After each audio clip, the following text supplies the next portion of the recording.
MSP पर खरीद का सिस्टम नहीं बदलेगा, इसकी लिखित में गारंटी देंगे। प्राइवेट मंडियों का रजिस्ट्रेशन राज्य कर सकेंगे, इसके लिए संशोधन करेंगे। एपीएमसी मंडियों में लागू टैक्स प्राइवेट मंडियों पर भी लगेगा, यह भी तय करेंगे। सिर्फ पैन कार्ड के आधार पर नहीं, व्यापारियों के रजिस्ट्रेशन के आधार पर किसानों से खरीद करेंगे। किसान से किसी वसूली में जमीन की कुर्की नहीं होगी, बकाया होने पर व्यापारी पर पेनाल्टी लगेगी।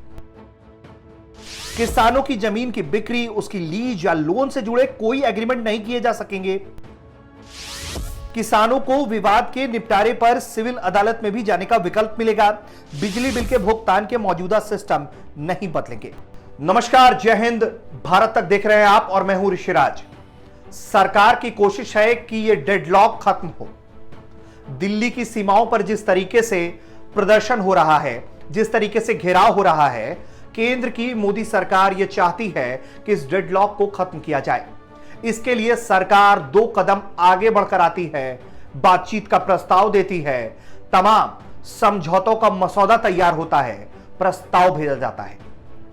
ये जो सूची आप पहले सुन रहे थे, ये वो सूची है जो सरकार की तरफ से किसानों को भेजी गई और सरकार ने कहा कि हम आपके सभी इन मुद्दों को मान रहे हैं, अब आप अपना प्रदर्शन खत्म करें। लेकिन कुछ लोगों को यह प्रस्ताव भी मंजूर नहीं है। किसानों ने तो, जो प्रदर्शनकारी किसान हैं, पंजाब से आए हुए, वो किसान कह रहे हैं कि उन्हें कुछ मंजूर नहीं है। उनकी चाहत है कि बिल रद्द हो जाए।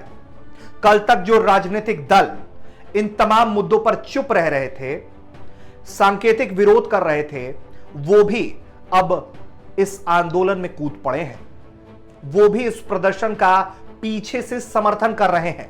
भारत बंद के दौरान तो खुला खेल हमने देख ही लिया है दोस्तों, और अब जो है वो साफ साफ नजर आ रहा है कि किसानों के इस आंदोलन को हवा देकर विपक्षी पार्टियां अपना एजेंडा सेट कर रही हैं। तभी तो एक तरफ किसानों को प्रस्ताव भेजा जाता है तो विपक्ष पहुंच जाता है महामहिम के पास और वहां से वो कहता है कि इन बिलों को रद्द कर दिया जाए।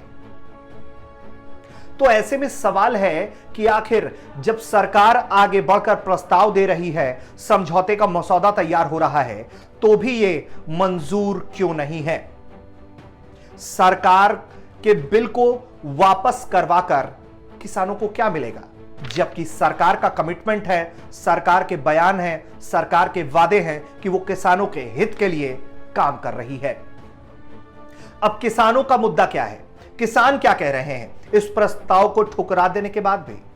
जरा सुनिए और समझिए कि कैसे किसान, जो प्रदर्शनकारी किसान हैं, जो ज्यादातर पंजाब से आए हैं, वो कह रहे हैं कि वो आने वाले दिनों में राज्यों को बंधक के तौर पर, बंद के नाम पर, घेराव के नाम पर बंधक बनाएंगे।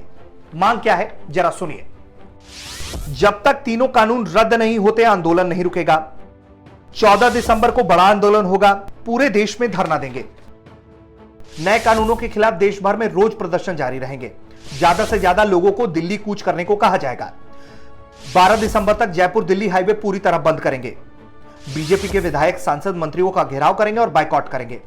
अध्ययन करने वाला कार्यकर्ता रहा हूं, किसान आंदोलन में शरीक हुआ हूं, तो उसमें मैंने हमेशा देखा है एपीएमसी के चुंगल से हमें मुक्ति मिले। यही तो देश के किसानों की मांग थी और एपीएमसी भी रहेगी। ये जो कानून है उसमें एपीएमसी भी रहेगी, एमएसपी भी रहेगा, सरकारी खरीद जो होती है वो भी रहेगी, और लेकिन दूसरी भी एक विंडो अपॉर्चुनिटी की किसान के लिए मिलेगी, जहां ज्यादा दाम मिलेगा वहां वो बेचेंगे।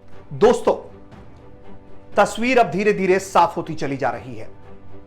केंद्र की सरकार लगातार कस्में खाकर यह बात कह रही है कि वो किसानों के हित में काम कर रही है। प्रधानमंत्री बाकायदा बयान दे रहे हैं मंचों से, पहले भी दे चुके हैं कि वो किसानों के हित के लिए काम कर रहे हैं। किसी भी उनके हित के खिलाफ कोई काम सरकार नहीं करेगी। एमएसपी को लेकर जो भी कमिटमेंट है वो अब सब कुछ सरकार लिख कर दे रही है। उसके बावजूद भी कहा जा रहा है कि हम अपना प्रदर्शन खत्म नहीं करेंगे। अब सवाल सीधा सीधा सा है कि कानून खत्म करवाकर किसानों को क्या हासिल होगा। हमें हमेशा जब हम किसानों की बात कर रहे हैं तो यह याद रखना होगा कि ज्यादातर किसान पंजाब एक खास प्रांत से हैं। उस प्रांत में कांग्रेस की सरकार है, तो कहीं ना कहीं जो पॉलिटिकल मोटिवेशन है वो भी आता दिख रहा है, जो कि अब धीरे धीरे तस्वीर साफ हो रही है। आप भी समझदार हैं दोस्तों, भारत तक के तमाम दर्शक समझदार हैं, वो समझ रहे हैं क्या कुछ हो रहा है और कैसे कैसे धीरे धीरे करके इस आंदोलन के नाम पर विपक्ष सरकार से स्कोर सेटल करने की कोशिश कर रहा है। अब फैसला आपको लेना है कि जो सरकार अपने फैसलों के लिए, अपने कमिटमेंट के लिए जानी जाती है, उस सरकार के फैसले पर और कमिटमेंट पर भी सवाल खड़े करके किसे क्या हासिल होगा, जबकि सरकार किसानों को उनकी सारी शर्तों पर जो उनकी मांग मानी जा रही है, जो सहमति जताई जा रही है, वो सब कुछ लिख कर देने को तैयार है। जय हिंद।